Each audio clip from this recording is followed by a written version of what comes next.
तर गणेशोत्सव अवघ्या काही दिवसांवर आलेला आहे आणि असं असताना मुंबईच्या रस्त्यांवरच्या खड्ड्यांचा प्रश्न ऐरणीवर आलाय। याच मुद्द्यावर मनसेच्या वतीनं विक्रोळीमध्ये अनोखं आंदोलन करण्यात आलं।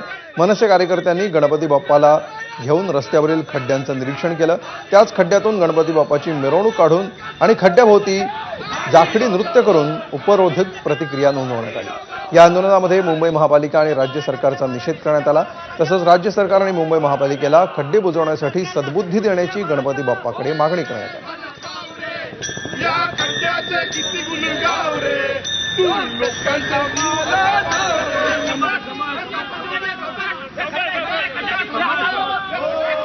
मी मॉडर्न टेक्नॉलॉजीनी इथे मॅस्टिक टाकून आम्ही खड्डे बुजवणार म्हणून कसली मॉडर्न टेक्नॉलॉजी ही 10-12 वर्षा अगोदरची टेक्नॉलॉजी आहे। इकडच्या लोकांच्या अंगाला किंवा त्यांच्या तोंडाला काळं पुसण्याचं काम या सरकारने केलंय। बाप्पा या खड्ड्या गाण्या धाव रे, आम्हाला पाव रे, पण सोबत या प्रशासनाला पाव आणि या खड्ड्यातून या सामान्य जनतेला मुक्त कर। त्याच्यामध्ये मी एक 24 तारखेला कंप्लेंट केलेली याच रस्त्याची।